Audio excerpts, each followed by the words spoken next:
Bismillahirrahmanirrahim.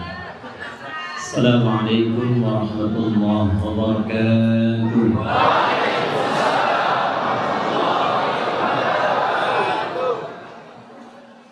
Alhamdulillahilladzi baraka hadzal masjid biminthaqatihi lan taibatu. Wassalatu wassalamu ala rasulillahi alladzi bi fadlihi ata rahmatullahi wa barakatuh. Wassalli wa sallim wa barik ala hadzal nabiyil karim nabiyyina Muhammadin wa ala alihi wa sahbihi wa dhurriyyatihi wa ummatihi ila yaumil mi'adi amma ba'du. Faya ahbaballahi wa ahbaba rasulih sallallahu alaihi wasallam, usi nafsi wa iyyakum bitaqwallahi faqad faza al-muttaqun. Fala tamutunna illa wa antum muslimun. Faqala ta'ala ya ayyuhalladzina amanu taqullaha haqqa tuqatih wa la tamutunna illa wa antum muslimun. Yang kami hormati, kita muliakan, dan semoga Allah Subhanahu wa taala merahmati. Jadi mama jadi pandai para ulama, tokoh masyarakat, bahwa ini jemaah kami di Lampung yang sekarang kembali ke daerahnya dan Allah amanahkan menjadi wakil bupati. Semoga seluruh kita dirahmati dan diridhai oleh Allah Subhanahu wa taala. Para hadirin sekalian yang kami muliakan, pertama saya minta maaf duduk sedikit lebih tinggi dari Bapak Ibu sekalian. Tidak menunjukkan satu hal tertentu, boleh jadi Bapak Ibu lebih mulia di hadapan Allah Subhanahu wa taala dibandingkan kami yang duduk di sini. Ini hanya sekedar nampak terlihat saja. Ini pun sudah diminta berdiri oleh para ibu. Nanti kita bagi waktunya ya Bu. Bismillahirrahmanirrahim.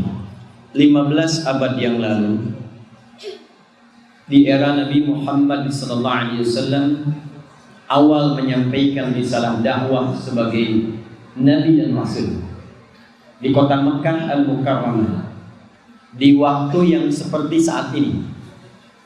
Tadi Bapak Ibu sholat apa? Sekarang waktunya waktu apa? Halo?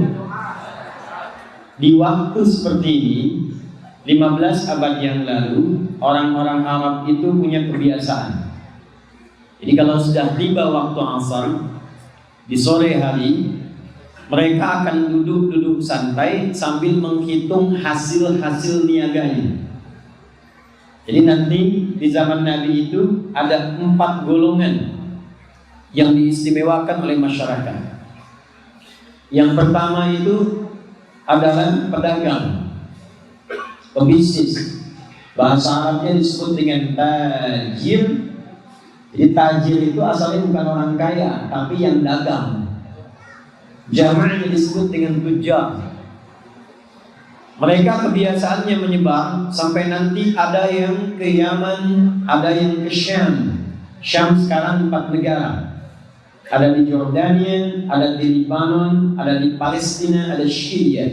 Jadi ada yang kemudian musim panas, musim dingin berangkat mereka.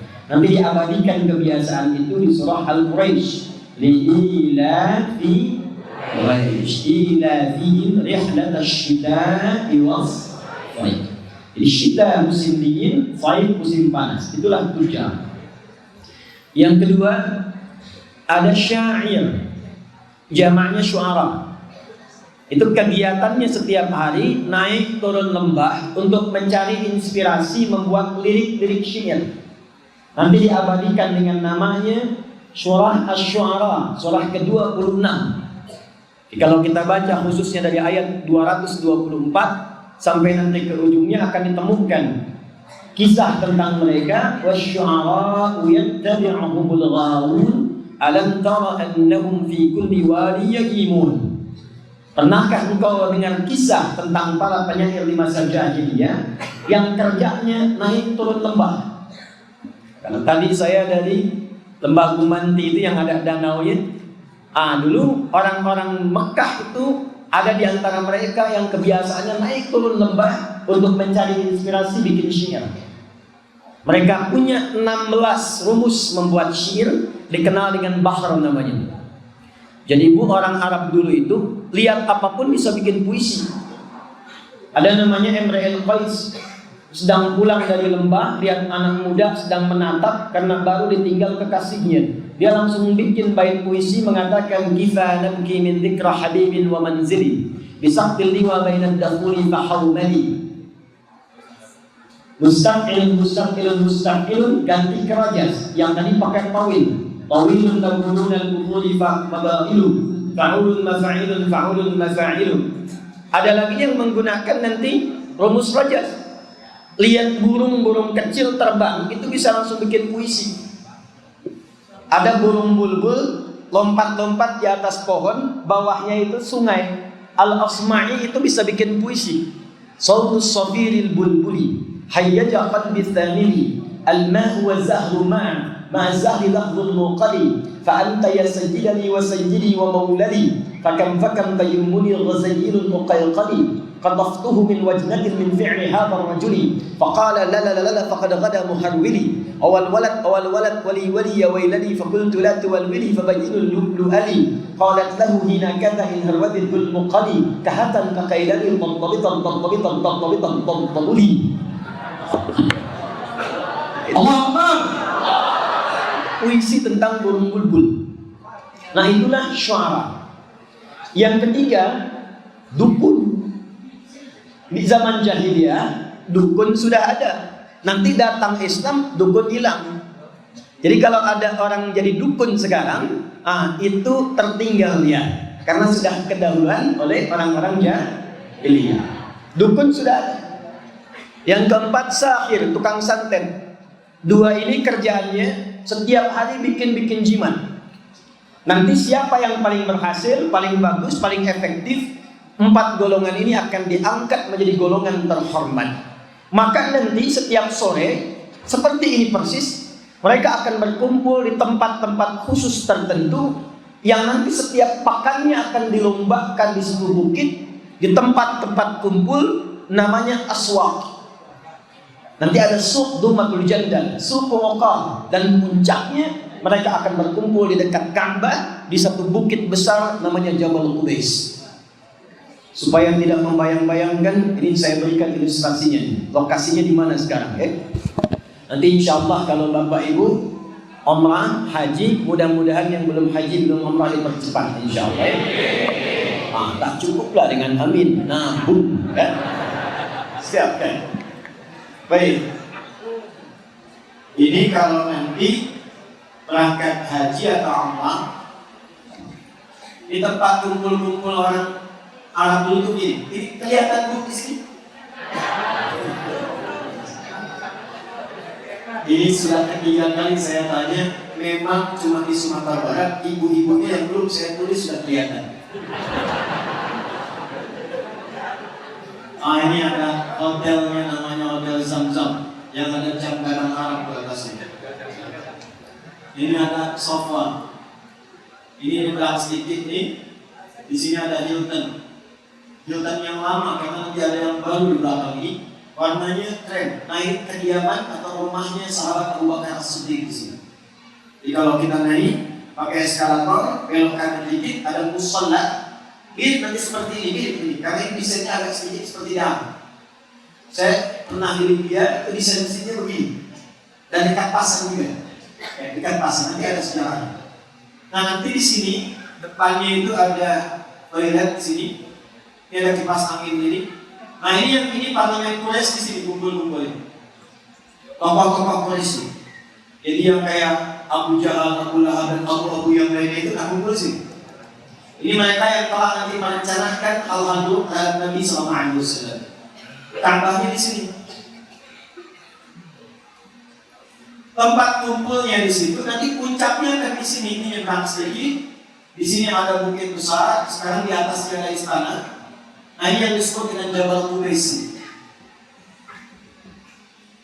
Kalau ke arah sini nanti turun, kita ke bawah. Bisa ke arah tempat lahirnya Nabi SAW. Dan di sini belok kanan. Di sini ada security, CCTV warna putih menghadap ke sini.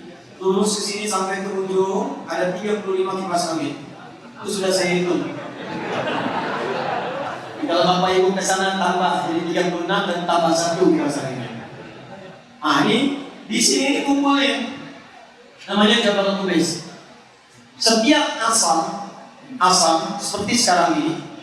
Jadi sebelum sampai ke sini mereka pemanasan dulu. Yang berniaga, berdagang, hitung-hitung berapa hasil yang dikumpulkan. Yang sudah bikin puisi dikoreksi, berapa lirik-lirik yang sudah bisa dibuat.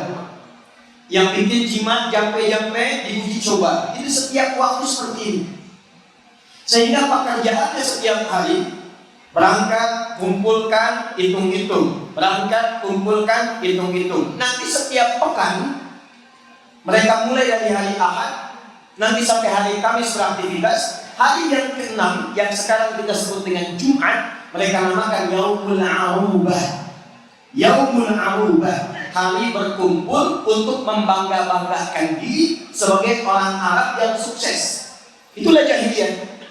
Jadi kegiatannya tiap hariannya kumpulkan, cari, kumpulkan, kerja, hitung lagi. Kerjanya hanya untuk dunia saja. Akhir pekan tinggal koyak-koyak. Akhir pekan tinggal lomba-lomba. Siapa yang terbaik nanti diukir prestasinya di dinding Ka'bah. Karena itu syair-syair yang terbaik nanti akan dituliskan dengan tinta emas. 7 terbaik dituliskan dengan tinta emas, ditempelkan di dinding Ka'bah, disebut dengan al-mu'allaqat as-sab'ah. Itu yang nanti di masa Islam akan dirubah dengan kain kiswah dan diganti tulisannya dengan Al-Quran.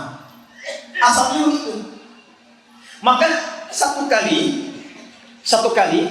di era awal dakwah Nabi, orang-orang yang tadi kumpul-kumpul itu berdebat tentang kekayaan sampai mereka berselisih, sampai berkelahi satu dengan yang lainnya, hingga mereka mengatakan ini waktu asar ini, waktu sore ini, waktu yang terkutuk, membuat kita berselisih, membuat kita bertengkar, padahal kita sedang menghitung harta dunia. Maka pada saat itulah kemudian Allah menurunkan kepada Rasulullah SAW surah ke-103 yang pada saat itu turun urutannya yang ke-13 setelah Al-Insyirah, sebelum Al-Adiyat. Maka turunlah Quran surah 103 di urutan mushaf sekarang, diberi nama dengan namanya waktu asar, Al-Asr. Maka Allah berfirman, A'udzu billahi minasyaitonir rajim, wal 'asr. Innal insana lafi khusr illa alladziina amanu wa 'amilus wa tawassaw bis 3 ayat saja. Yang kata Al-Imam Asy-Syafi'i rahimahullah, kalaulah dari semua Al-Quran hanya turun surah Al-Asr saja, sudah cukup surah ini untuk membimbing seluruh manusia mendapatkan ridha Allah Subhanahu wa ta'ala. Jadi surah ini, surah yang ayatnya pendek-pendek, insya Allah menjadi favorit kita selain 3 Qul huwallah, Qul a'udzu birabbil falaq, dan Qul a'udzu birabbin nas. Insya Allah surah yang pendek, tapi kalau dipahami, diamalkan, kata Imam Syafi'i, mampu merubah setiap manusia menjadi dekat dengan Allah dan sukses kehidupan dunia dan akhirat. Tidak cukup dengan amin, kita bahas dulu surah ini. Karena itulah sore hari ini insya Allah yang akan kita bahas singkat dan padat tentang makna surah Al-Asr. Diturunnya ini seperti ini waktunya, tepat seperti kita sekarang sedang berada. Maka Allah menurunkan kepada Rasulullah SAW surah ini untuk membantah kebiasaan orang-orang Arab jahiliyah pada masa itu, yang pekerjaannya hanya mengumpulkan harta saja, hanya foya-foya saja, hanya kumpul-kumpul saja, tidak ada kata-kata yang bermanfaat, yang ada perkelahian untuk mendapatkan dunia, perkelahian karena dagangan, perkelahian karena omset, perkelahian karena konsumen, perkelahian karena jabatan, perkelahian karena masalah duniawi. Itulah jahiliyah. Nah, setelah diturunkan surah ini untuk orang beriman, orang-orang yang telah Islam itu berubah. Tidak ada kebiasaan itu lagi. Sekarang saya mau tanya sebentar. Kita beriman tidak? Kenapa jawabannya lemas? Kita beriman tidak? Jahiliyah bukan? Jahiliyah bukan? Saya mau tanya sebentar. Kalau bukan jahiliyah, ada tidak orang-orang yang bertengkar karena memperebutkan pelanggan? Ada orang berselisih karena memperebutkan barang dagangan? Ada orang saling menyingkirkan, menyungkurkan, menghantam karena jabatan? Jahiliyah bukan?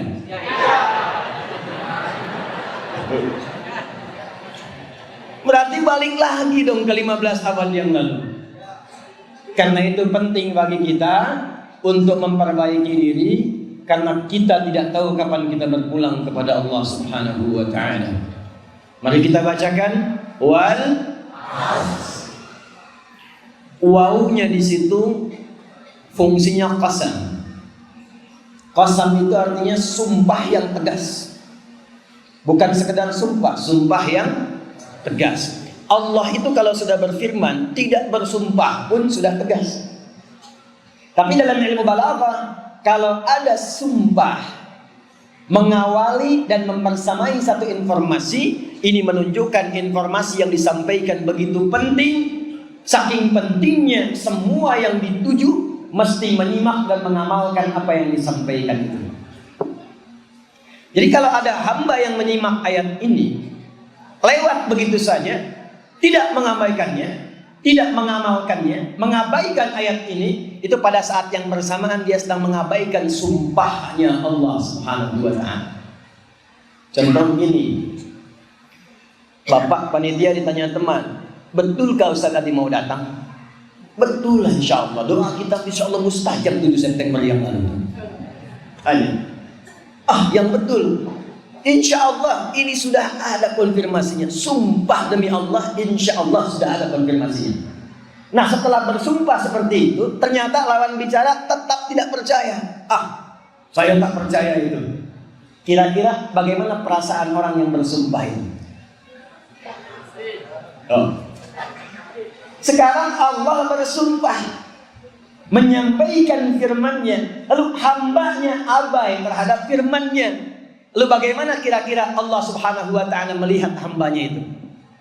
Sedangkan sifat Allah itu juga kembali kepada pikiran hambanya. Kalau hambanya itu dekat, Allah semakin dekat. Kalau hambanya menjauh, tetap Allah berikan jalan untuk datang kepadanya. Tapi kalau hambanya abai, maka akan dibiarkan oleh Allah Subhanahu wa taala. Itulah yang disebut dengan istidraj. Perhatikan kalimatnya. Quran surah kedua Al-Baqarah di ayat 152. Fadhkuruni adhkurkum washkuruni. Fadhkuruni, engkau menyebut aku. Ingat sama Allah. Ingat. Kalau kita ingat, langsung Allah pun akan ingat. Cepat. Termasuk bab doa. Doa itu kalau ingin cepat dikabulkan oleh Allah, maka rumus cepatnya dalam Al-Quran itu kembali kepada ingatan kita kepada Allah. Semakin cepat kita ingat kepada Allah, semakin cepat kita diingat dan dijawab. Bahkan ada orang yang ketika ingatannya kuat terhadap Allah, dia belum meminta sudah dijawab. Ada yang begitu. Ada yang saking dekatnya dengan Allah, belum minta sudah dijawab. Itu rumusnya ada di Quran surah kedua Al-Baqarah ayat 186, paling kiri sebelah bawah di mushaf. Contohnya di Quran surah ketiga di ayat ke-37, sama-sama di kiri paling bawah di mushaf. Quran surah kedua ayat 186. Wa idza sa'alaka 'ibadi 'anni fa inni qarib ujibu da'wata ad-da'i idza da'ani. Perhatikan, belum selesai ayatnya. Falyastajibu li wal yu'minu bi la'allahum yarshudun. Kata Allah Muhammad SAW, jika ada hambaku yang ingin mendekat kepadaku, bertanya kepadamu untuk mendekat kepadaku.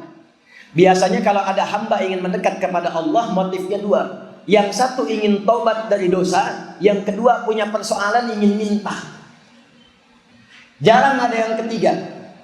Biasanya kalau bukan ingin taubat dari dosa, atau yang kedua ada persoalan ingin minta, ya Allah, ya Allah, ya Allah. Itu tabiat hamba. Maka apa jawab Allah? Kata Allah, ini standarku untuk hambaku. Siapapun yang minta kepadaku, aku akan kabulkan. Aku akan kabulkan. Jadi doa itu asalnya setiap diminta pasti dijawab.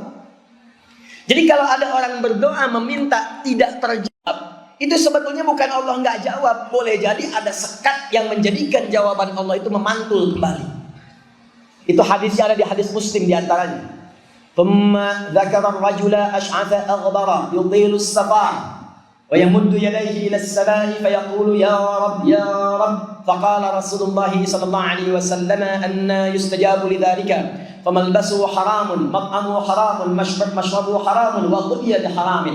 Nabi mengisahkan seorang lelaki yang menempuh perjalanan panjang. Perjalanan panjang safar itu mempercepat terkabulnya doa. Bapak ibu safar umrah ke Mekah atau berangkat tugas dari sini ke Jakarta, diniatkan untuk ibadah. Anak-anakku belajar ke pondok berangkat, ada yang ke Harau, ada yang ke Bukit Tinggi, ada yang ke Padang Panjang. Berangkat dari sini diniatkan ibadah, itu setiap perjalanannya mempercepat terkabulnya doa.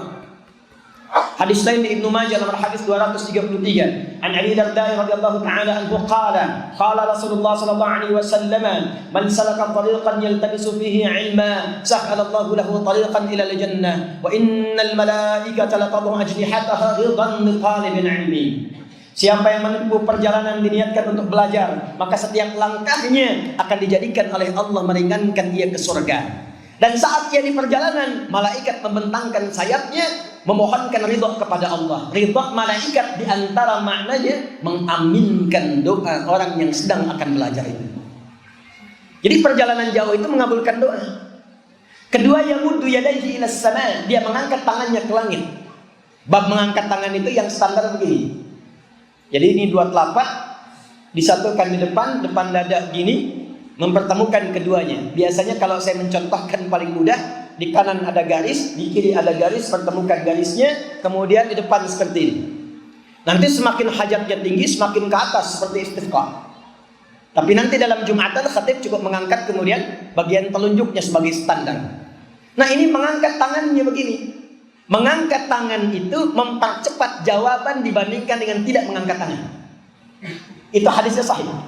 In qala Rasulullah sallallahu alaihi wasallam, kita dengan Quran hadis ya supaya dalil lebih kuat. Innallaha hayyun karimun. Allah itu sungguh sangat perasa dan akan sangat merasa malu kalau ada hamba mengangkat tangannya begini dan tidak dijawab doanya. Itu jawaban Nabi kepada orang yang mengatakan dan bertanya pada Rasulullah, "Ya Rasulullah, bagaimana kalau aku berdoa mengangkat tangan, apakah dikabulkan?" Kata Nabi, "Bagaimana menurutmu kalau ada orang memohon kepadamu dengan mengangkat tangan begini, apakah engkau akan kabulkan?" Kata orang itu, "Aku malu kalau aku tidak memberi dan mengabulkannya." Maka kata Nabi, Allah sangat maha merasakan dan lebih malu kalau hambanya memohon mengangkat tangan tapi tidak mengabulkan. Yang ketiga, dia menyebut Ya Rabb, Ya Rabb. Itu termasuk al-asma'ul husna. Berdoa dengan dimulai dengan al-asma'ul husna, mempercepat jawaban doa dibandingkan dengan tidak menyebut al-asma'ul husna. Itu sahih. Pertama dalilnya ayat Al-Quran surah ke-17 Al-Isra dari ayat 110.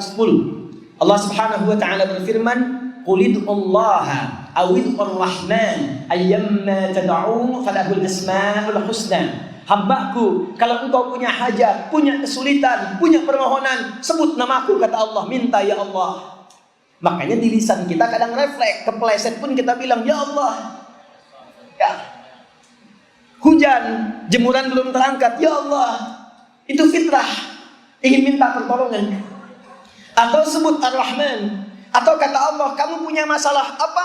Aku telah berikan, bentangkan nama-nama terbaikku untuk mengabulkan semua hajatnya. Namanya itu yang disebut dengan Al-Asma'ul Husna. Jadi Al-Asma'ul Husna itu nama yang Allah khususkan untuk mengabulkan semua hajat kita. Butuh rizki, ya Allah ya Razzaq. Mau belajar supaya ditambah ilmunya, ya Allah ya Al-Alim. Punya masalah supaya disabarkan, ya Allah ya Sabar. Punya persoalan supaya dibuka solusinya, ya Allah ya Al-Fattah. Ada lebih dari nama-nama kebaikan sampai dihitung menjadi 99 nama. Maka seorang sahabat salat di samping Nabi sallallahu alaihi wasallam. Ketika ia salam dari salatnya, maka ia berkata, perhatikan, Allahumma yas-samad. Allahumma yas-samad. Perhatikan kalimatnya. Ada lagi riwayat menyebutkan Allahumma yal ahadus samad alladzi lam yalid wa lam yulad wa lam yakul lahu kufuwan ahad. Riwayat lain mengatakan Allahumma ushidu bi annaka antallahul ahad as-samad alladzi lam yalid wa lam yulad wa lam yakul lahu kufuwan ahad. Allahumma inni astaghfirulaka. Ya Allah, aku bersaksi hanya Engkau Tuhanku, aku bergantung kepadamu. Engkau tidak beranak dan tidak diperanakkan dan tak ada sekutu bagimu. Aku hanya bermohon kepadamu. Ya Allah, aku enggak minta banyak, aku cuma minta tolong ampuni dosaku. Apa komen Nabi pada waktu itu?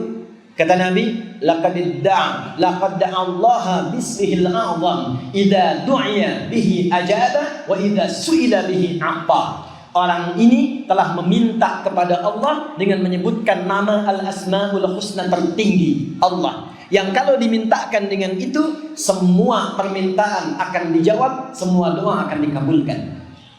Orang tadi yang saya sebutkan di awal, laki-laki tadi menempuh tiga-tiganya, perjalanan jauh. Yang kedua mengangkat tangannya ke langit begini, dan yang ketiga menyebut al-asmaul husna. Tapi apa komen Nabi? Sekarang kan musim komen ya, like, share, and tapi lihat komen Nabi. Kata Nabi, anna yustajabu lidzalik.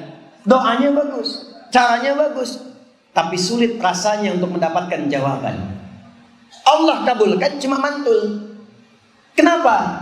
Maaf, malbasu haram, pakaiannya haram, mat'amu haram, makanannya haram, mashrabu haram, minumannya haram, wa ghudhiya biharamin, dan perangkat hidupnya dihasilkan dari yang haram. Tipu menipu, mencuri, korupsi, sogok menyogok, dan seterusnya. Itu kalau dilakukan jadi makanan, masuk ke mulut, tembus ke perut, maka akan menjadi hijab termasuk dari doa. Seperti ini. Lihat ini. Ini apa ini? Ini gelas. Isinya air. Ini air apa? Air bening. Kalau putih susu. Coba kita cek ya, susu bukan ini. Bismillah. Alhamdulillah, air bening. Nah, lihat sini. Ini gelas. Ini ada ruangnya terbuka. Ini mau dimasuki apa saja bisa masuk. Bening tambah yang hitam jadi kopi hitam. Tambah susu jadi kopi susu. Masukkan apapun masuk. Tapi kalau kita berikan sekat begini, lalu kita akan masukkan sesuatu di atasnya, masukkan? Kenapa? Karena ada sekatnya. Bukan karena kopinya tak dimasukkan, tapi karena ada sekat, kopinya tak masuk. Cahaya juga begitu. Kalau ditembuskan ada sekatnya, cahayanya tak masuk. Yang bahaya itu begini, semakin keras sekatnya. Kalau tisu masuk spidol masih masuk. Ini kertas dipaksa masuk. Tapi kalau sekatnya seperti ini, keras, mau masuk itu susah. Jadi orang-orang yang bermaksiat, makanannya haram, pakaiannya haram, minumannya haram, masuk haram ke dalam tubuhnya, dia seakan membuat sekat antara hatinya dengan rahmat Allah Subhanahu wa taala. Nanti lama-lama yang seperti ini akan mengunci bagian pintu hidayahnya, mulai dari telinga. Wa fi adhanihim waqra, Quran surah 6 ayat 25. Dan tiba-tiba nular ke telinga, di telinganya ada sumbatan. Dulu sebelum adzan sudah ingat waktu sholat, sekarang sudah berkumandang masjid samping rumahnya. Itu toa masjid ke rumahnya begini tuh. Allahu Akbar, Allahu Akbar, masih nggak terdengar. Ini bagian yang penting kita pahami. Fikih doa asalnya setiap diminta itu pasti dikabulkan. Kalau belum terkabul bukan Allah tidak mengabulkan. Ada hamba yang berbuat sekat sehingga antara jawaban dengan apa yang diharapkan tidak tersambung seketika dan cepat. Apa hubungan dengan pembahasan kita? Balik lagi kita tadi. Jadi setiap doa itu akan dikabulkan sepanjang kita memenuhi ketentuan dan keinginan Allah Subhanahu wa taala. Tapi yang jahiliyah ini alih-alih berdoa, yang dilakukan cuma kumpulkan, ketemu, persaingan, selesai. Maka turunlah Quran yang surah 103. Allah langsung bersumpah. Ketika dimulai dengan sumpah, maka Allah meminta kepada semua hambanya yang beriman untuk fokus menyimak surah dan ayat ini, juga mengukur dirinya untuk membedakan antara jahiliyah dengan yang bukan jahiliyah. Sekali lagi, kita tanyakan lagi, jahiliyah bukan? Kita jahiliyah bukan? Jawabannya lebih keras, jahiliyah bukan? Hai. Sekarang kita perhatikan, wal 'asr. Apa itu asar? Apa itu asar? Waktu. Apa itu waktu? Asar. Waktu itu bahasa Arab. Zaman itu bahasa Arab. Asar itu ada dua arti. Yang pertama, waktu sore menjelang ke maghrib. Kalau sore secara umum bahasa Arabnya masa'un. Sore menjelang ke maghrib itu asar. Dua, asar itu menunjuk kepada waktu secara umum yang kita isi untuk beraktivitas. Dan biasanya makna kedua ini yang dijelaskan oleh para ulama.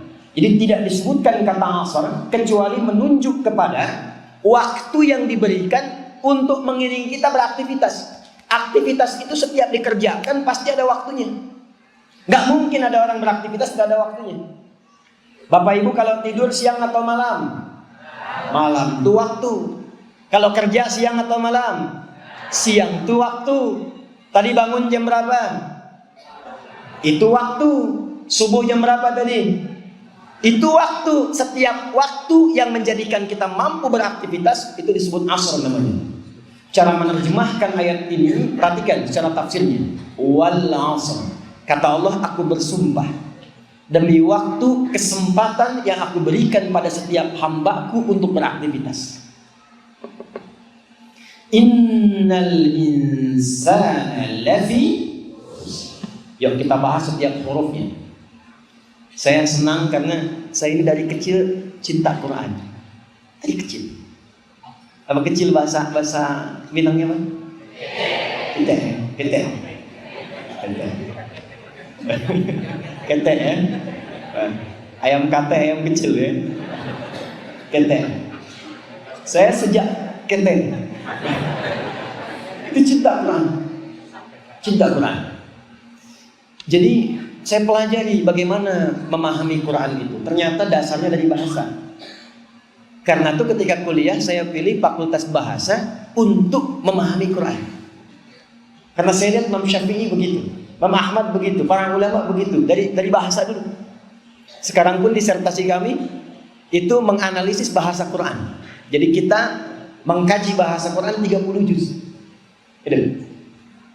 Karena indah sekali Quran itu, setiap unsur bahasanya indah.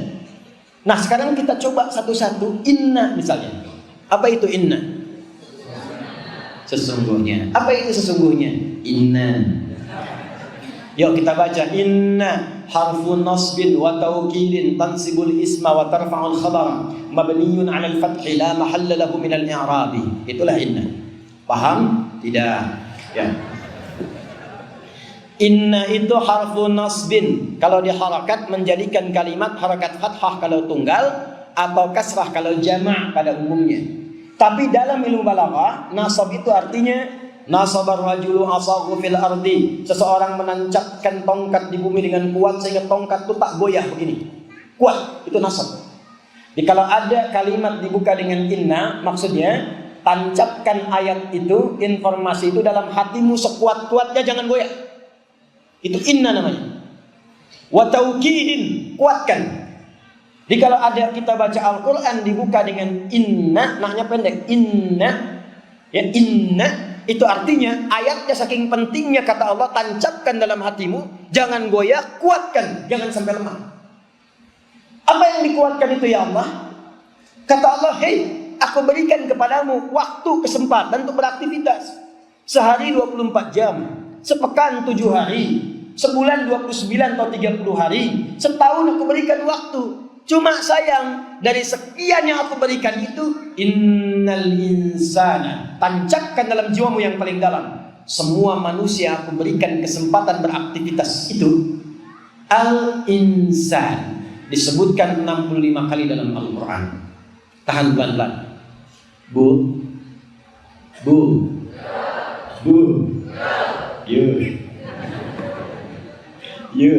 Hai. Manusia itu setidaknya disebut dengan 5 nama dalam Al-Quran. Berapa nama? 5 atau apa bahasa Minangnya? 1 C 2 3 Go 4 T 5 Dampak saya ngajar. Jadi manusia itu ada 5 nama dalam Al-Quran, gitu ya. Alhamdulillah. 1 Bashar. Apa namanya? Bashar. Disebutkan 35 kali dalam Al-Quran. Dan itu nama pertama yang diperkenalkan oleh Allah kepada malaikat dan jin. Jadi malaikat dicipta duluan dari nur cahaya. Kedua, jin diciptakan dari api yang menyala-nyala. Al-Hijr ayat ke-17, ayat ke-27, maaf. Al-Hijr ayat 27. Wal janna khalaqnahu min qablu min naris samum. Ketiga, baru manusia. Ketika manusia diciptakan itu, nama pertama yang diperkenalkan Bashar namanya. Wa idh qala rabbuka lil malaikati inni khaliqun bashara. Quran surah 15 ayat ke-28. Singkatnya begini, Bashar itu makhluk yang punya penampakan kulit yang baik plus punya nafsu, itu Bashar. Itu Bashar. Manusia itu diciptakan tampilannya bagus. Bagus, kalau tak percaya coba masuk kebun binatang, ya. Nanti ukur tuh dengan setiap hewan. Bandingkan, masih bagus kita. Tapi sayang, awas hati-hati. Mesti dicatat manusia pun punya nafsu. Jadi ada makhluk yang punya nafsu, itu lawannya takwa. Nanti takwa disebutkan 115 kali, ya. Dan derivasinya 240 kali. Nafsu disebutkan 115 kali. Takwa itu sifat malaikat. Jadi malaikat itu hanya punya takwa saja, tak punya nafsu. Takwa itu sifat baik saja. Makanya malaikat tidak ada yang pernah melanggar. Quran surah 66 ayat yang ke-6. Sifat malaikat itu la ya'sunallaha ma amarahum wa yaf'aluna ma yu'marun. Malaikat tak pernah kenal maksiat karena memang tidak punya nafsu. Itu malaikat. Pernah dengar malaikat Jibril korupsi ayat? Malaikat maut tertukar mencabut nyawa, pernah dengar? Tak ada malaikat maksiat. Karena itu jangan capek kita memuji malaikat karena memang sudah baik. Tak ada nafsunya. Nah sebaliknya, ada makhluk yang diciptakan dengan nafsu saja, tak ada takwanya. Itulah hewan. Kambing.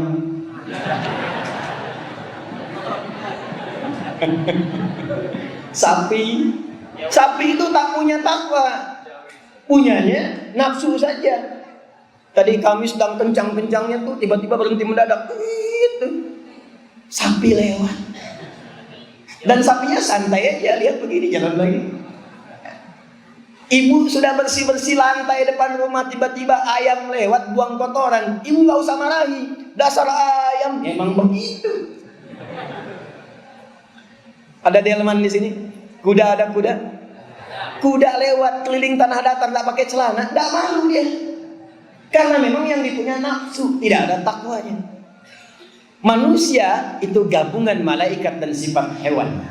Dia punya takwa, dia punya nafsu. Nah, cara kita mengendalikan nafsu supaya tidak mengikuti jejak hewan atau lebih daripada hewan, karena nanti ada orang dimasukkan ke dalam neraka jahanam di kerak bawahnya. Apa di antara sifatnya? Dia lebih buruk dibandingkan hewan ketika hidup di muka bumi.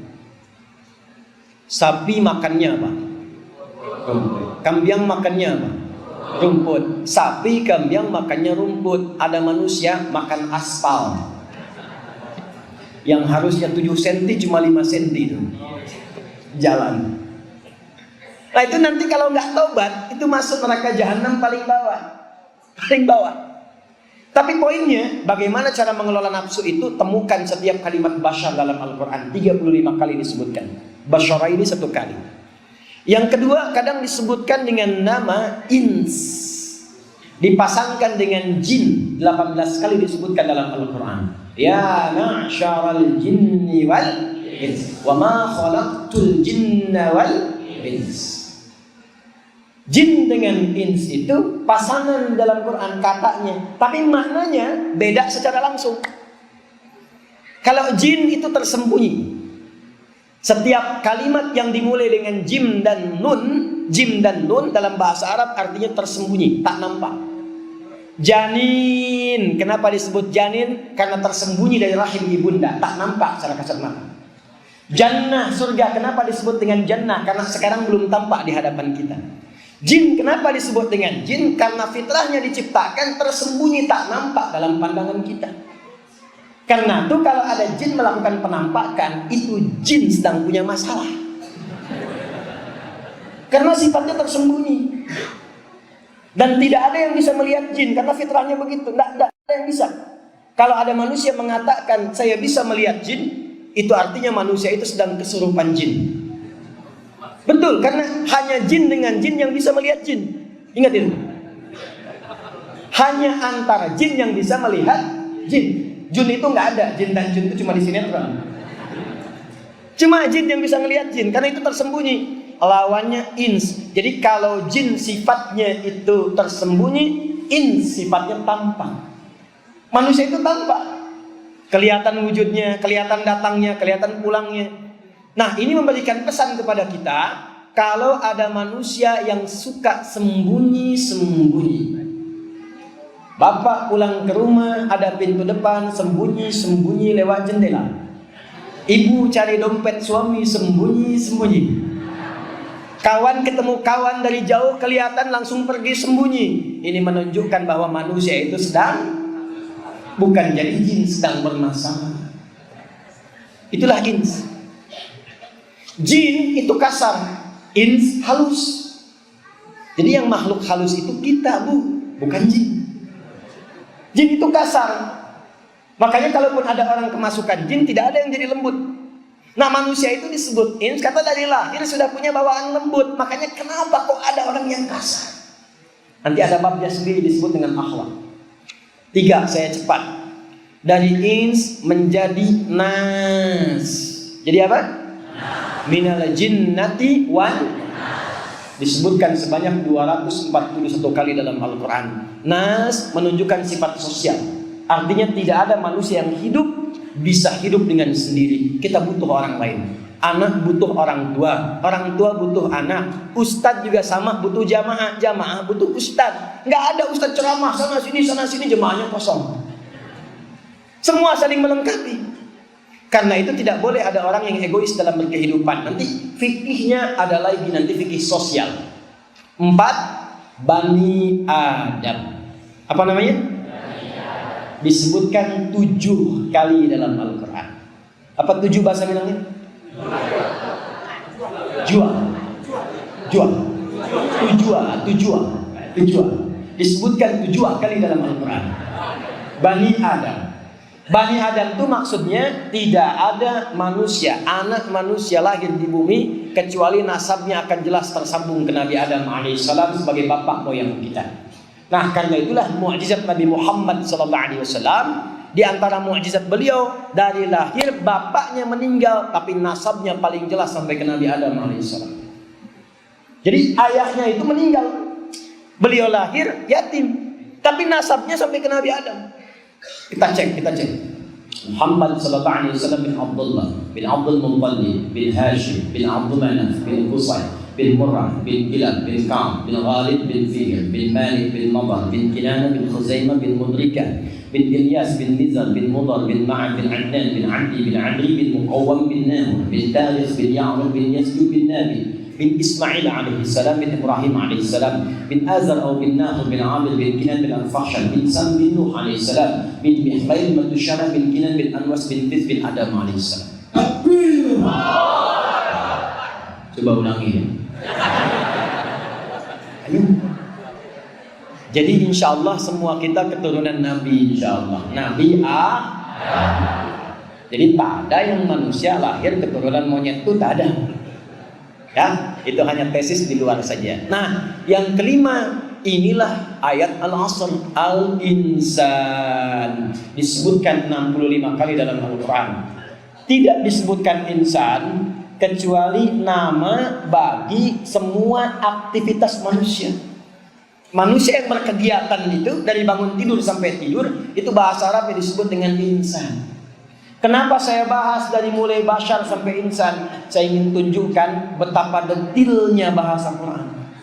Jadi kalau bukan firman Allah, bukan seperti itu bahasanya. Mungkin akan dikatakan innal bashar, innal ins.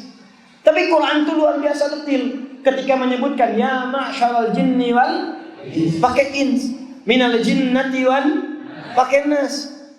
Tapi di sini ketika diberikan waktu beraktivitas, pasangannya insan. Itulah firman Allah menunjukkan Al-Quran firman Allah mukjizat, bukan kata-kata biasa Nabi Muhammad SAW. Innal insana, sungguh seluruh manusia yang beraktivitas itu lafi, berpotensi mengalami kerugian. Maaf, bapak dagang dikasih modal 24 juta, pulang-pulang cuma bawa 20 juta, untung atau rugi? Rugi berapa, Bu? 4 juta. Ada ibu suami pergi berdagang, dimodali 24 juta, pulang cuma bawa 4 juta. Rugi apa untung? Berapa ruginya? 20 juta. Ada orang oleh Allah diberikan waktu beraktivitas selama 24 jam. Ternyata yang dibawa pulang kepada Allah cuma 4 jam. Berapa ruginya? Nah, jahiliyah itu disifati oleh Quran banyak ruginya, karena waktunya dihabiskan untuk mencari dan mengerjakan kegiatan yang tidak punya nilai di sisi Allah Subhanahu wa taala. Berkelahi jahiliyah, mencuri jahiliyah, mabuk jahiliyah. Pak, jahiliyah itu pemabuk yang paling amatir itu 5 kali dalam sehari. Profesional lebih daripada itu. Di pemabuk amatir itu 5 kali. Kalau baru 2 kali masih coba-coba, 5 kali dalam sehari. Di pemabuk sudah ada zaman jahiliyah.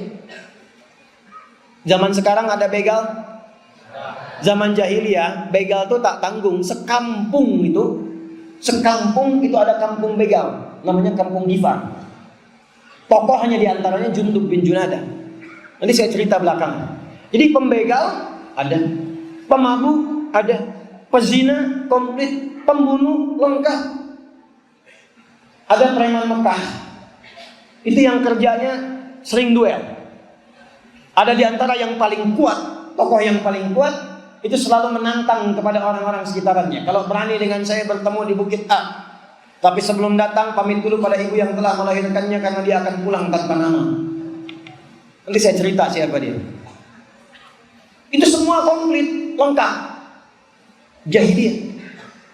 Nah, itu oleh Allah diberikan nafas gratis, udara gratis, kesehatan gratis, 24 jam supaya beraktivitas. Tapi ternyata aktivitasnya tidak ada yang bisa dibawa pulang menghadap Allah Subhanahu wa taala. Perhatikan rumusnya begini.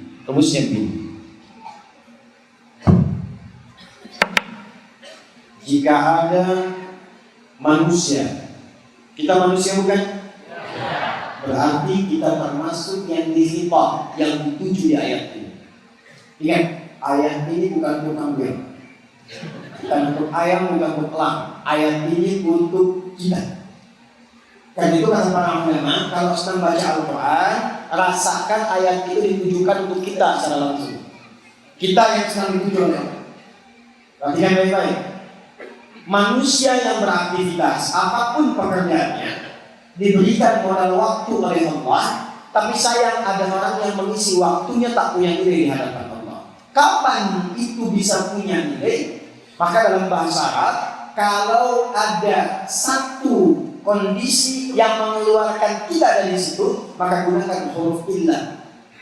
Gunakan huruf illah. Tadi kan dikatakan manusia berpotensi rugi. Kita ingin keluar dari kerugian, maka tambahkan illah setelah itu. Wal 'asr innal insana lafi illah. Nah, yang setelah illah itulah itu yang benar. Yang setelah illah itulah itu yang bermanfaat. Maka ada berapa kegiatan yang bermanfaat menurut Allah dalam surah ini yang dibimbingkan kepada kita? 1. Illal ladzina Alladzina amanu. Satu.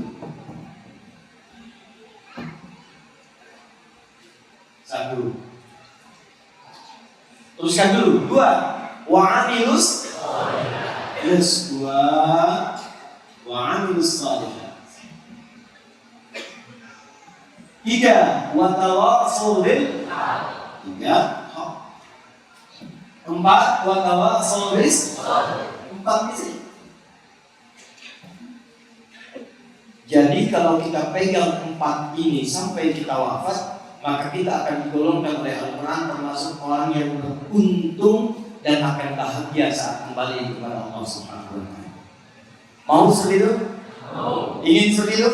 Ingin. Nah, yuk, perhatikan baik-baik ayatnya, karena ini diantara surah terpenting yang diturunkan dalam Al-Quran. Satu, Alladzina ismun mausul yadullu ala al-jam'il jam'iyah. Alladzina itu disebutkan sebanyak 1080 kali dalam Al-Quran.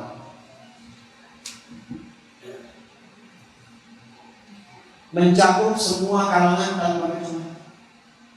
Laki-laki, perempuan, tua, muda, besar, kecil, kaya, cukup, semua tanpa kecuali. Yang punya jabatan dunia, yang tak punya jabatan dunia, pejabat rakyat, diplomat, birokrat, pedagang, pebisnis, semua tanpa kecuali. Artinya apa? Artinya Allah menginginkan semua hamba-Nya itu bahagia. Allah menginginkan semua hamba yang tidak rugi. Cuman sayang kadang ada hamba yang diinginkan oleh Allah diberi petunjuk, cuma petunjuknya tidak diambil. Maaf ya, dicontoh saja ya, contoh. DKM tak harus mengikuti, cuma contoh. Contoh. Bisa. Kalau DKM di masjid ini lantai batu ini, setiap ada pengajian menyediakan snack, misalnya. Ini contoh saja, contoh. Menyediakan snack, diberikan makan, diberikan minum. Tapi ada ketika di antara jamaah yang dibagi, ada yang tak mau ambil makanan, ada yang tak mau ambil minuman. Sehingga tak sadar dia tausiah ceramah agak lama, dia mulai lapar kehausan, tapi dia memilih tidak mengambil.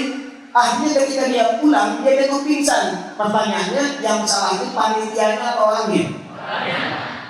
Panitia memberi, dia tidak mengambil. Allah itu menetapkan hidayah. Tidak ada hamba yang tidak dapat hidayah, diberikan oleh Allah. Cuman sayang ketika diberi, hambanya tak mau ambil.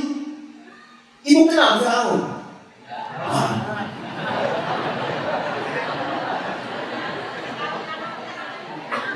Luar biasa ibu. Sekali lagi ibu kenal, saya udah anak kamu. Kenal Firaun, Pak. Kenal di mana ibu? Catat kalimat ini ya. Bolehlah jadi status pun boleh Pak. Fir'aun itu se-Fir'aun Fir'aunnya. Fir'aun itu se-Fir'aun. Apa maksud se-Fir'aun Fir'aunnya itu? Fir'aun itu termasuk manusia paling jahat yang diabadikan perilakunya dalam Al-Quran. Satu, mengaku Tuhan. Orang sekarang tak ada mengaku Tuhan, paling tinggi mengaku Nabi. Ya, dan itu dikabarkan oleh Nabi sebelumnya akan ada orang yang setelah kematianku, setelah wafatku akan mengaku Nabi. Kalimat Nabi singkat, la nabiya ba'di. Tak ada Nabi setelah aku. Itu artinya apa? Akan ada orang mengaku Nabi setelah aku. Kalau ada yang mengaku, cukup katakan tak ada Nabi setelah aku. Cuma memang aneh. Kalau ada orang mengaku Nabi, itu biasa. Yang aneh itu setiap ada yang mengaku, ada pengikutnya. Itu yang aneh. Dulu ada kakek pelatih bulu tangkis ngaku Nabi, ditangkap oleh polisi kita. Diinterogasi, kenapa bapak mengaku Nabi? Saya ke Bogor Pak, dapat wahyu. Saya dibayangkan orang ke Bogor dapat alas dia wahyu. Tapi ada yang begitu, ada yang begitu. Fir'aun lebih daripada itu, dia mengaku Tuhan.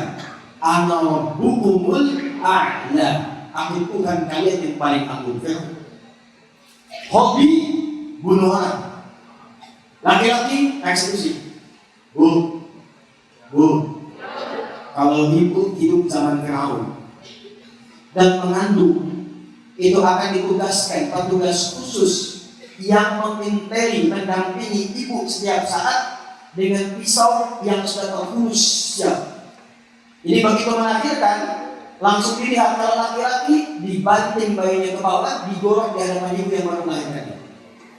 Ya, menyembelih sesuatu dengan dijatuhkan dulu, itu bahasa Arabnya zabah. Zabah. Kalau tak dijatuhkan bahasa Arabnya nahar. Unta itu sembelihnya tidak dijatuhkan karena itu menggunakan nahar. Inna a'tainaka fasholli rabbika wan, itu untuk unta. Tapi kalau kambing, sapi, kerbau dijatuhkan dengan lembut, bukan sekedar jatuh, 1, 2, 3, tarik, bukan begitu. Ada caranya. Kata Nabi, jika ada bakso fa'asil dzibha. Kalau kau ingin menyembelih, yang bagus sembelihan itu. Itulah makhluk Allah juga baguskan. Maka cara simpulnya baguskan, cara lainnya baguskan. Jangan kau asah pisaumu itu di hadapan dia, banyakkan di sini. Nanti Idul Adha kalau mau ngasah, jauhkan pisaunya. Jangan di hadapan kameranya. Tunggu ya, aja, benar-benar tidak sakit kok insya Allah. Nah itu zabah. Kalau menggorok berkali-kali begini, itu zabah yudzabihu. Diabadikan di Quran surat kedua di ayat 49. Wa idh najjaynakum min ali fir'auna yasumunakum su'al 'adzab yudzabbihuna abna'akum wa yastahyuna nisa'akum. Fir'aun kejamnya luar biasa, cepat tersinggung, dan kalau tersinggung resiko kematian. Makanya Nabi Musa alaihissalam sebelum datang berdoa, Rabbi shrahli wa yassir li wahlul 'uqdatam yafqahu. Kalau bapak hidup dengan Firaun, aku tak suka dengan engkau. Bukan disuruh cukur mas, pisahkan kepala dari badannya. Tapi Firaun Firaunnya tetap rahmat Allah secara berkeadilan berlaku dalam hukum kehidupan. Musa, Harun, idhaba ila fir'auna innahu tagha. Fir'aunnya dikirimkan 2 orang nabi sekaligus, Musa dan Harun. Cuman sayang ketika didakwahi, diberikan hidayah, Fir'aunnya tidak mau mengambil. Bisa mau balik ke belakang. Allah itu memberikan hidayah secara luas, cuman kadang-kadang hambanya tidak mengambilnya. Itu poinnya. Apa hubungan dengan yang ini? Kita balikkan. Alladzina, kata Allah, aku inginkan semua hamba-Ku itu semuanya nyaman. Pulangnya nyaman. Dunianya senang. Akhiratnya bahagia. Makanya menggunakan kata alladzina. Cuma nanti hambanya mau atau tidak. Sekarang kita tanya dulu diri kita. Bapak Ibu kalau diberikan pilihan oleh Allah, mau untung atau rugi? Untung atau rugi? Yakin? Rumus pertamanya, alladzina amanu. Kata Allah, kalau mau untung keluar dari kerugian selama 24 jam sehari, cepat ambil iman itu dan simpan dalam kalbu. Bahasa Arab mengambil sesuatu dan menyimpannya dengan kuat itu menggunakan wazan dalam ilmu sharaf af'ala. Amana yu'minu, jamaknya amanu, mengambil sesuatu dengan kuat dan menyimpannya. Maka amanu artinya memutuskan untuk beriman dan disimpan dengan kuat dalam hati. Karena itu iman artinya yakin tanpa ragu, karena disimpan dengan kuat. Nah, disimpannya di mana? Disimpannya bukan di kepala kita, disimpannya bukan di mulut kita, disimpannya bukan di kaki kita, tapi disimpannya di kolbu kita. Jadi tempatnya iman ada di mana? Sekarang kita cek. Saya tanya dulu, Bapak Ibu beriman tidak? Beriman tidak? Berarti kita mesti mengecek. Kalau mengatakan beriman, cek tempatnya iman di mana? Cara mengeceknya bagaimana? Iman ini yang tempatnya ada di dalam kalbu punya pengecekan standar. Allah mengabsen getaran iman ini 5 kali dalam sehari. Berapa kali? 5 kali. Yang waktunya 1 subuh, 2 zuhur siang, 3 asar, 4 maghrib, 5 itulah waktu pengecekan iman. Bagaimana cara mengeceknya supaya muncul getaran konfirmasi di hati bahwa itu adalah cahaya iman? Maka diperdengarkan nama Allah. Ketika diperdengarkan itulah akan ada getaran dalam kalbu kita untuk merespon seruan itu. Maka itu ditemukan di Quran surah ke-8 Al-Anfal di ayat yang kedua. Quran surah 8 ayat 2. Innamal mu'minuna alladzina idza dzukirallahu wajilat qulubuhum. Jamaknya qalbu itu qulub. Orang-orang yang sudah punya iman itu kata Allah bisa dicek. Kalau disebutkan, diperdengarkan nama Allah, maka akan ada konfirmasi getaran di hatinya. Karena itu setiap 5 waktu tadi diperdengarkan. Apa alat untuk mendengar? Telinga. Nah, telinga itu bahasa Arabnya udhun. Jamaknya disebut adzan.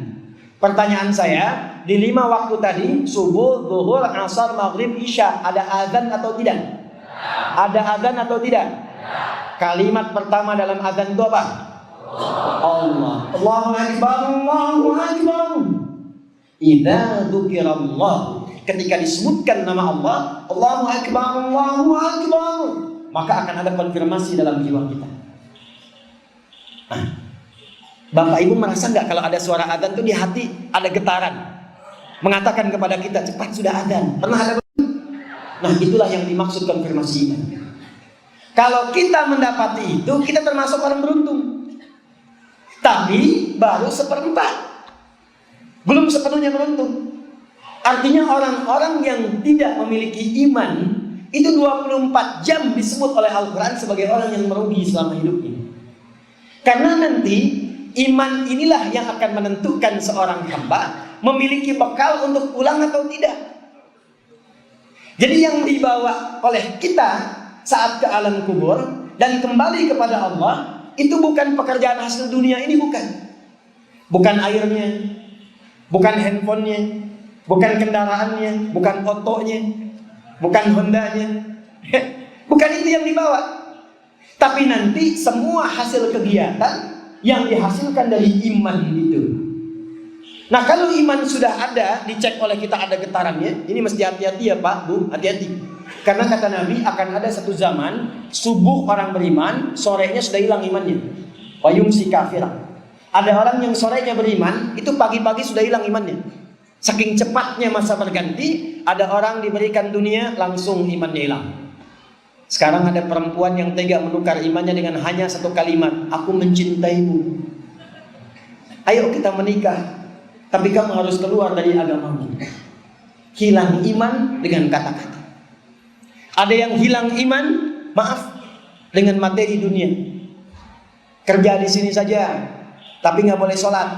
Lama-lama kerja nggak sholat, lama-lama murtad. Ada yang begitu?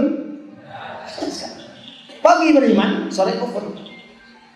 Nah, yang paling menarik, kalau imannya sudah masuk ke dalam jiwanya, nanti iman ini akan menyebar kepada seluruh bagian tubuh kita, maka dibimbinglah semua bagian tubuh ini untuk beraktivitas. Mata melihat, lisan bicara, kaki melangkah. Nah, semua yang sudah beriman itu nanti matanya akan dibimbing oleh imannya. Karena itu orang yang sudah beriman, cara melihatnya akan berbeda dengan yang belum beriman. Jadi kalau orang nggak ada iman, itu semua dilihat. Mau yang aurat, mau yang tidak ada aurat, semua dilihat. Makanya kalau di negeri-negeri orang-orang yang kurang iman atau tak ada imannya, buka-buka pakaian itu dianggap biasa, dianggap model, karena memang nggak ada iman. Paham? Mabuk itu dianggap biasa, zina itu dianggap biasa, karena nggak ada iman. Tapi orang kalau sudah ada imannya, baru melihat saja itu turun ayatnya, langsung dibuka dengan kalimat iman. Qul lil mu'minina, kata Allah, hei yang sudah merasa beriman, nanti getaran imannya akan membimbing ke matanya dan membimbing apa yang harus dilihat. Makanya kalau Bapak tak percaya, ini kan ada handphone nih, suka buka internet ya, suka lihat YouTube ya, kan suka ada iklannya ya. Itu kalau ada iklan-iklan tak pantas, kalau iman kita masih kuat itu, begitu imannya kuat, ada iklan tak pantas, itu seketika mata bisa dipalingkan begitu. Pernah begitu? Ya, keluar ada gambar-gambar di jalan yang tak pantas dilihat bisa dipalingkan. Bahkan terkadang saking kuatnya iman itu bisa istighfar. Astagfirullahaladzim, palingkan. Ada yang terlambat sedikit. Ya, tak ada yang lisannya astagfirullah, matanya tak berpaling. Astagfirullah, terlambat begitu sekali. Dosa ini, astagfirullah. Ada. Nah itu hanya dirasakan oleh orang beriman. Sama, bekerja juga begitu, berbicara juga begitu. Semua dibuka dengan kalimat iman. Pekerjaan yang dikerjakan karena iman itu nanti semakin kuat imannya. Tolong catat kalimat ini ya. Ini rahasia Pak. Di sini saja. Ini rahasia. Bu. You. Semakin kuat iman seseorang, itu pasti akan semakin baik perilakunya. Jadi kalau kita ingin jadi orang baik, gampang sebetulnya. Kuatkan imannya. Karena orang beriman itu pasti baik. Zaman Nabi umat jahiliyah semua, tapi begitu beriman pada baik semua. Tadi masih ingat yang saya pernah sebutkan kampung begal? Itu nama kampungnya Gifar. Tokohnya Jundub bin Junadah. Tapi beliau memutuskan untuk beriman, masuk Islam. Setelah masuk Islam, beliau bilang sama Rasulullah, "Ya Rasulullah, berikan nasihat." Kata Nabi, "Pulang." Kata beliau, "Ya Rasulullah, aku akan umumkan keislamanku di depan orang-orang, di depan Ka'bah." Kata Nabi, "Jangan, orang-orang masih anti, nanti kamu dipukuli." Apa jawab Jundub? "Ya Rasulullah, saya ini membegal terang-terangan, masa beriman sembunyi-sembunyi? Saya ini membegal terang-terangan, masa beriman sembunyi-sembunyi? Aku ingin bertobat di hadapan Allah, datang ke depan Ka'bah, dia katakan, 'Hei orang-orang Mekah, kumpul orang-orang, saksikan, asyhadu an la ilaha illallah, asyhadu anna Muhammadar Rasulullah." Dipukulin sama orang, jatuh pingsan. Begitu akan diteruskan, ditemukan konon dalam riwayat disebutkan Ali bin Abi Thalib, karena ada yang menyebutkan Hamzah radhiyallahu anhum jami'an. Jangan lakukan, karena ini orang dari Gifar. Kalau ini wafat, nanti kafilah kita lewat sana, tak akan pernah ada yang selamat. Maka dibiarkan orang itu sampai dia pulang. Namanya Jundub bin Junadah. Tahukah Bapak Ibu apa yang terjadi setelah dia beriman? Beliau pulang ke daerahnya, dibantu warganya untuk beriman. Dan apa yang terjadi ketika Nabi hijrah ke Al-Madinah Al-Munawwarah itu, ternyata Madinah heboh. Dab dikduk. Datang satu rombongan dari Gifar. Ternyata itu para pembegal yang sudah taubat. Hampir sekampung berubah menjadi muslim dan berubah menjadi orang-orang yang baik setelah mereka beriman. Maka untuk mengabadikan itu, beliau menyantumkan nama kampungnya di depan kunyahnya. Namanya Abu Dzar. Untuk mengenalkan saya dari kampung begal, maka beliau sebutkan, tambahkan nama kampungnya dengan i di ujungnya. Saya dari Gifar, maka tambah alif lam di depannya, Al-Ghifar, ujungnya i, Al-Ghifari. Maka dari sejak saat itu dikenal dengan nama Abu Dzar Al-Ghifari. Nah itu maksudnya begini, saya dulu sebelum muslim pembegal, sekampung begal semua, tapi setelah kami beriman, kami baik semuanya. Itu maksudnya. Jadi iman itu membuat kita lebih baik. Kalau bicara baik, kalau bertutur mulia, mendengar baik, melihat baik. Jadi kalau ada pejabat beriman, gak mungkin berbuat yang kotor, gak mungkin korupsi. Kalau ada pedagang beriman, di pasar itu pada beriman, gak ada tipu-tipu, gak ada pengurangan timbangan. Kalau bapak ibu beriman, pasti anaknya baik-baik semua.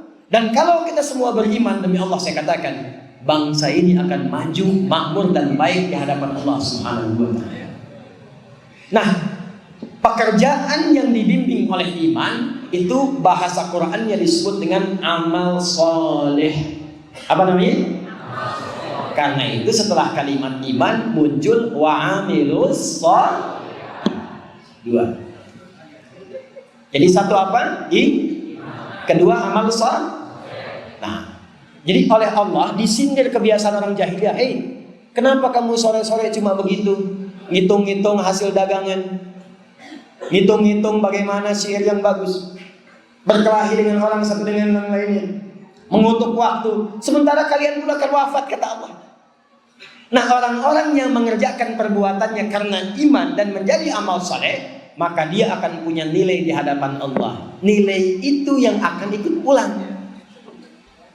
Contoh, ini bapak kerja, dapat uang itu diberikan motor, Motor itu barang ya. Lu bapak gunakan untuk misalnya ke masjid, berangkat. Bekerja, berangkat. Nah nanti kalau pekerjaan dengan motor itu diniatkan sebagai ibadah, amal soleh karena Allah, nanti akan punya nilai di hadapan Allah. Nilai itu yang disebut dengan hasanah namanya. Apa namanya? Saya tuliskan ya. Hasanah. Hasanah. Nah ini yang ikut pulang hasanah ini. Ini yang ikut pulang. Motornya tidak. Karena itu kalau ada orang punya kendaraan seperti motor, kemudian dia meninggal, saya tanya, maaf, motornya ikut dikubur tidak? Pakaiannya ikut dikubur tidak? Handphonenya ikut dikubur tidak? Yang ikut itu adalah apakah pakaian ini pernah jadi hasanah atau tidak? Handphone itu digunakan untuk hasanah atau tidak? Rumah itu pernah digunakan untuk hasanah atau tidak? Itu yang ikut. Karena itu semua pekerjaan di dunia yang punya nilai hasanah di akhirat akan ditunjukkan kembali hasanahnya. Dunia didapatkan, di akhirat ditunjukkan. Itulah doa yang sering kita minta dalam Al-Quran, surah kedua ayat 201. Wa minhum man yaqulu rabbana atina fid dunya. Nah di akhirat ditambahkan wa fil akhirati wa qina. Setiap jadi hasanah maka dia punya nilainya itu 10 di sisi Allah. Dari mana tahunya Ustaz? Quran surah ke-6 ayat 160. Man jabil hasanah falahu asyru amthaliha. 10 ini begini menghitungnya. 1 kedua 500 tahun, 2 ketiga 500 tahun, 3 keempat 500 tahun. Nah yang 500 tahun itu nilainya, yang 10 itu disebut ajrun dalam Al-Quran. Lahum ajrun ghairu mamnun. Itulah yang kita sebut dengan pahala. Dia ikut. Dihasilkannya dari apa? Amal soleh. Jadi kalau kita hanya bekerja saja, maaf, jualan, ke kantor, makan, minum, tidur, itu jahiliyah mengerjakan itu. Kalau tidak berbuat jahat, tapi mengerjakan dunia saja, nanti berhenti dunia saja, tapi ke akhirat tidak punya bekal karena nggak ada hasanahnya. Maka sejak di dunia cari perbuatan-perbuatan yang punya nilai di hadapan Allah Subhanahu wa Ta'ala. Apa perbuatan yang bisa menjadi amal soleh itu? Adalah semua perbuatan yang dibenarkan oleh Allah. Dalam bahasa Quran, semua perbuatan yang dibenarkan oleh Allah disebut hak namanya. Apa namanya? Makanya hak itu dalam Quran selalu dilekatkan dengan Allah. Al-haqqu mir rabbika fala takunanna minal mumtarin. Al-Baqarah ayat 147. Contoh, maaf, minum boleh tidak? Boleh tidak? Jangankan yang beriman, yang belum beriman pun minum. Tapi minum bagaimana yang dibenarkan oleh Allah? Kata Nabi, sebelum engkau minum, ambil dengan tangan kananmu, ucapkan Bismillahirrahmanirrahim. Contoh, Bismillahirrahmanirrahim. Setelah selesai, ucapkan Alhamdulillah. Nah, minum seperti ini, fungsi airnya menghilangkan haus. Kalimat Bismillahirrahmanirrahim itu yang jadi hasanah. Itunya yang pulang. Makanya semua pekerjaan kita itu ada doanya. Doa itu yang menjadikan perbuatan jadi hasanah. Contoh, maaf ya, bangun tidur ada doanya, makan ada doanya. Nah, yang masuk masjid kaki apa? Ada doanya. Keluar masjid kaki apa? Ada doanya. Doa masuk dengan keluar sama tak? Tidak. Bahkan ke toilet pun ada doanya. Kakinya diatur. Kenapa mesti ada doa? Kenapa ada aturannya? Supaya jadi hasanah. Kalau tak ingin jadi hasanah, bebas. Makan-makan, minum-minum dari hasil yang manapun, silahkan saja, itu dunia. Tapi resikonya kalau pulang, dia bisa rugi di hadapan Allah Subhanahu wa Ta'ala. Nah, tugas kita sekarang itu adalah coba catat, identifikasi dari ujung kepala sampai dengan ujung kaki, persiapkan oleh kita semua pekerjaannya punya nilai hak di hadapan Allah Subhanahu wa taala. Sekarang berlatih. Maaf, tadi mata fungsinya apa?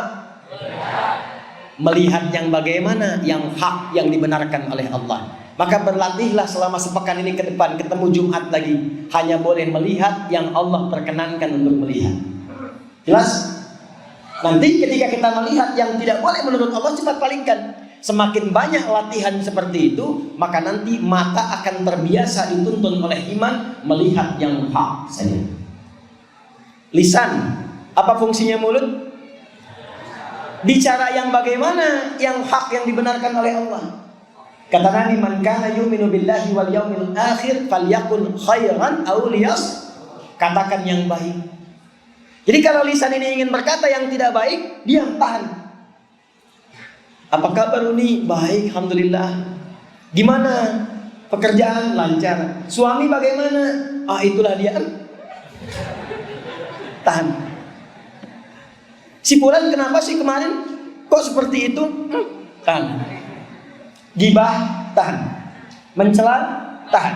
Nanti kalau sudah terbiasa dengan perkataan yang baik, akan anti dengan yang tidak baik. Kalau terbiasa melihat yang halal, nanti akan anti dengan yang haram.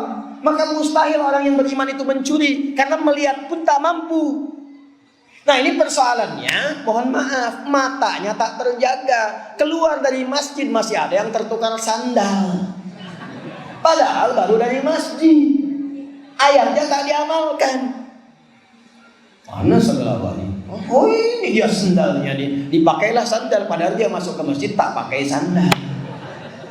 Jadi, berlatih sampai ujung kaki. Nah, puncaknya, maaf, tugas kita hanya itu saja, apapun pekerjaannya. Bapak yang mau dagang, dagang silakan. Bagaimana berdagang yang disukai oleh Allah? Jangan curang, jujur, jauhi riba, jangan sogok menyogok, jangan korupsi. Ah, ini ya, yang di pemerintahan, jangan korupsi. Membantu, lihat yang maslahat, turunkan kebijakan yang baik. Itu yang disukai. Itu yang disukai. Kalau kita sudah terbiasa dengan itu, jaga sampai tiba waktu kematian. Kata Quran, wa tawassaw bis, sabar ya sampai meninggal. Ntar kalau sudah meninggal, nggak capek lagi, nggak ada kerja lagi, tinggal istirahat, nunggu hisab dan ridha Allah Subhanahu wa taala.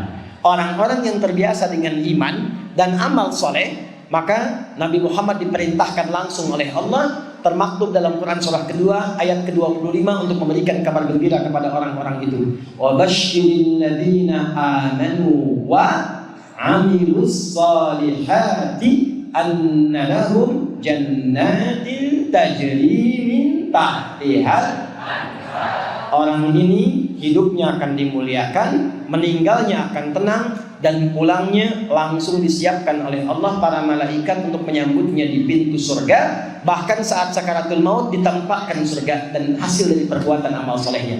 Itu yang menjadikan dia tenang dan diridhoi oleh Allah dan disiapkan surga untuknya. Quran surah 89 ayat 27 sampai 30. Ya ayyatuhan nafsul irji'i ila rabbiki radiyatan fadkhuli fi ibadi wadkhuli. Nah, terakhir hadis Nabi Muhammad sallallahu alaihi wasallam fima rawahul Bukhari, dalam kitab Sahih Al-Bukhari, topiknya Badul Khalqi, subtopik yang ke-9 sifat abwabul jannati, nomor hadis 3257. Nabi mengatakan fil jannati thamaniyatu abwabin, di surga itu ada 8 pintu surga. Ada berapa?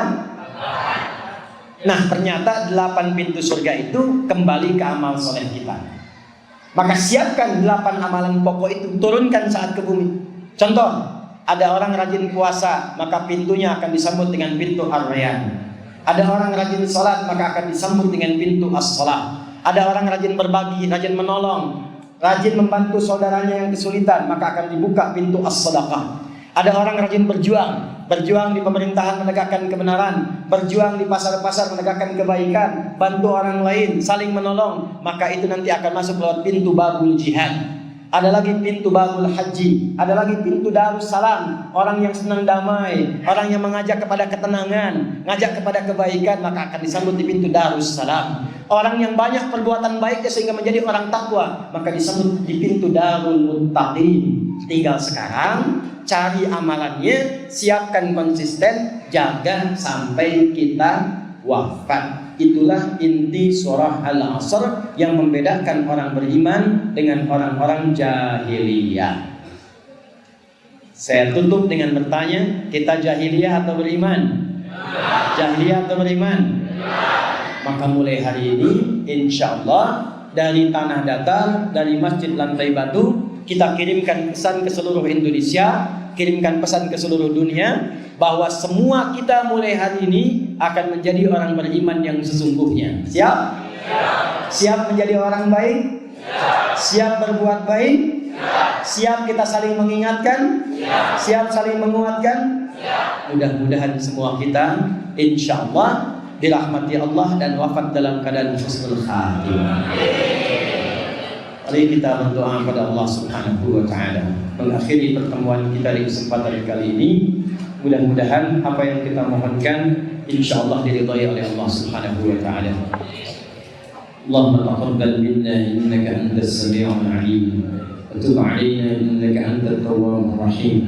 Nahmaduka hamdan kama 'allamtana an nahmadak wa nashkuruka shukran kama 'allamtana an nashkuraka. Antal muqaddim antal muakhir biyadikal khair innaka 'ala kulli shay'in qadir. ربنا لا تدع لنا في مقامنا هذا وفي كل مقام ذنبا إلا غفرته. Ya Allah, kalau ada satu pun hambamu yang datang ke masjid ini atau di lingkungannya, jika ia berupa hamba yang berdosa, jangan biarkan dia pulang kecuali Kau mengampuni seluruh dosa-dosanya. Wala hamman illa farajta. Jika ada satu pun hambamu datang membawa kegelisahan, jangan ia biarkan meninggalkan masjid ini kecuali Kau telah tenangkan keadaan hatinya. Allahumma wala asiran illa yasarta. Jika ada hambamu yang tengah mengalami kesulitan saat ini di rumah tangganya, di pekerjaannya, dalam hartanya, jangan biarkan dia pulang kecuali Engkau telah tuntaskan seluruh kesulitannya. Wala maridan illa syafaita. Jika ada di antara hambamu yang sakit seberat apapun, maka mohon angkat dan sembuhkan penyakitnya. Allahumma rzuqna hayatan thayyibah wa mamatan thayyibah husnal khatimah. Tawaffana biqaulina la ilaha illallah Muhammadur Rasulullah wa ajib قولنا بكلمتك يا أيتها النفس المطمئنة ارجعي إلى ربك راضية مرضية فادخلي في عبادي وادخلي جنتي. ربنا آتنا في الدنيا حسنة وفي الآخرة حسنة وقنا عذاب النار. وصلى الله على سيدنا محمد وعلى آله وصحبه أجمعين. وآخر دعوانا سبحانك اللهم وبحمدك نشهد أن لا إله إلا أنت نستغفرك ونتوب إليك. والحمد لله رب العالمين. ثم السلام عليكم ورحمة الله وبركاته.